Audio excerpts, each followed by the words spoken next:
It's that special time of year when stress is high, the weather is frightful, shoppers are clawing each other's eyes out over doorbusters, and we spend time with lowlifes and degenerates that we'd rather not see for 364 days of the year.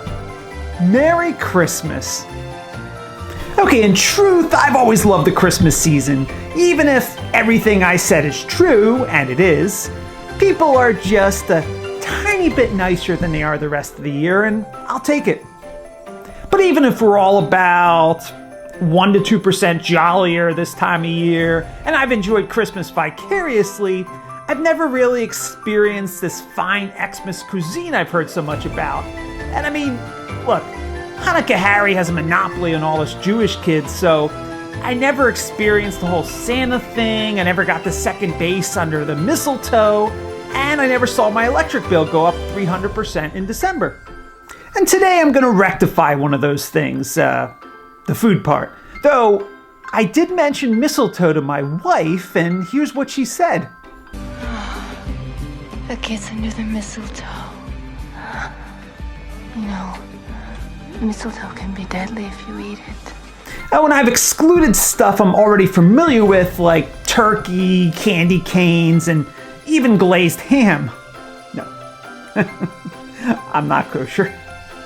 I'm looking for the Christmas equivalent of latkes and matzah, food that outsiders might not have tried before. Starting with chestnuts roasting on an open fire.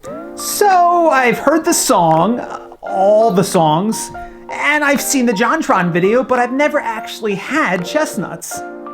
According to my research, raw chestnuts have a crunchy, bitter taste, but when cooked, it's similar to a baked potato with a delicate, sweet, and nutty flavor. So as a chestnut virgin, I won't be trying to roast them over an actual open fire.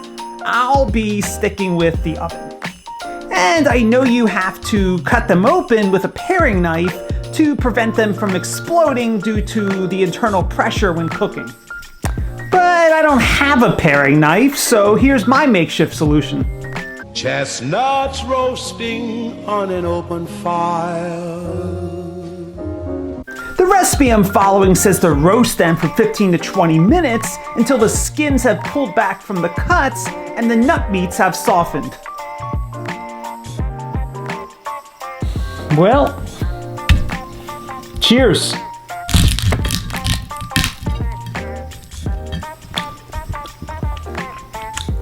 Oh yeah, I can definitely see the similarities between this and a baked potato. The insides have the same gritty texture.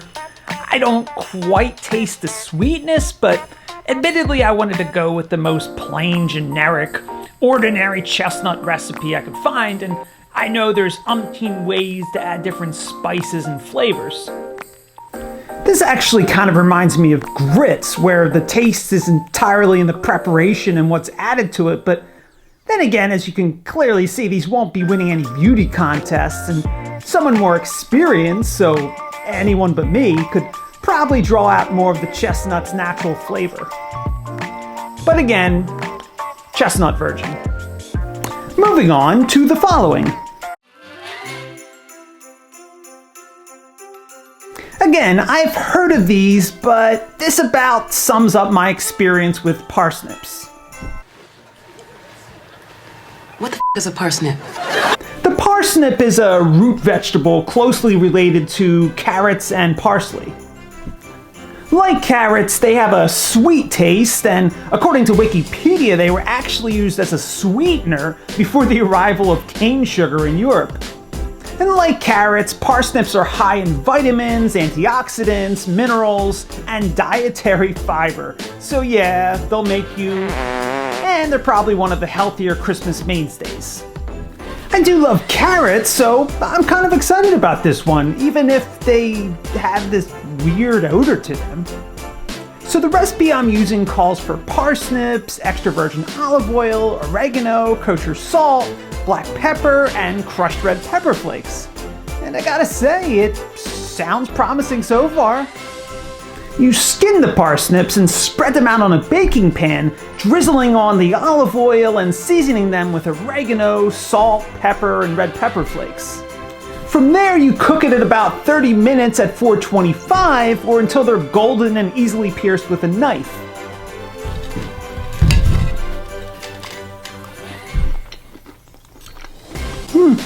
We're getting somewhere.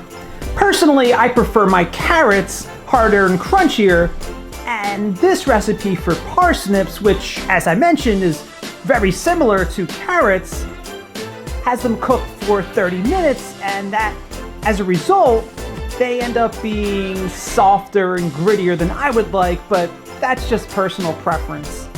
The spices do give them a nice flavor. They have a nice kick, albeit white boy spicy, but they have a pretty nice flavor. But if I were to do it again, I would probably cook them 5 or even 10 minutes less. And I'll close things out with some eggnog and fruitcake, the greatest punchline since The Aristocrats! The eggnog is pretty straightforward. It's a dairy-based beverage traditionally made with milk, cream, sugar, whipped egg whites, and egg yolks.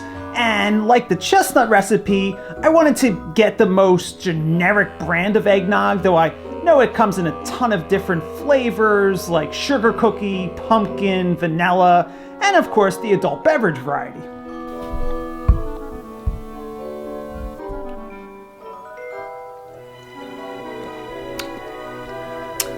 Okay, color me impressed. I really wasn't expecting much here. I never really liked the taste of milk, but my first impression here is the texture of a smoothie or a milkshake and a smooth, rich, sweet flavor. Definitely my favorite Christmas food thus far. And now for the only food more reviled than liver, broccoli, candy corn, and Brussels sprouts. Combined, fruitcake. We've all heard of this crime against baking, but I think many of us have never actually tried it, and not by accident. As to why it's so despised, I can only guess, but I mean, it's still a cake, whatever's in it. I like fruit and nuts, the two main ingredients, and I liked baked treats, so this can't be that bad, right?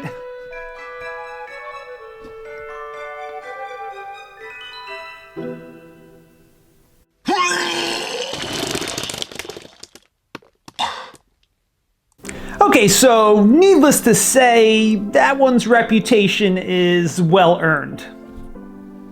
Near as I can tell, fruitcake is anything but homogeneous, and it varies dramatically around the globe. But in this country, it's mostly just candied fruit and or dried fruit, nuts, spices, sugar, flour, and everlasting sorrow. And I can see why these abominations are usually soaked in liquor or brandy. I mean, personally, I wouldn't mind the Crown Royal myself to wash the taste of this baked atrocity out of my mouth. They've been the butt of jokes for decades, and now I see why. Did you ever get a fruitcake for Christmas? Always. I got one this Christmas. Do you eat it? No. See, that's the Too damned. fattening. That's the damnedest thing. Yeah. Nobody eats them. You keep... Manitou Springs, Colorado has hosted the Great Fruitcake Toss since 1995, and that's just about the coolest piece of trivia I've ever read. Thanks for joining me for my maiden voyage into the world of Christmas food. As always, be sure to like this video and subscribe to my channel. And excuse me while I go drown away my sorrows. Would you bring in the fruitcake, please? And you'll see what I mean.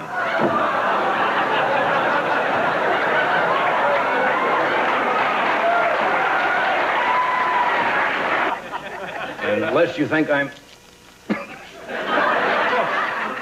Is that beautiful? That is gorgeous. Okay. That is a fruitcake. It looks heavy. What? It looks heavy. Just a little bit.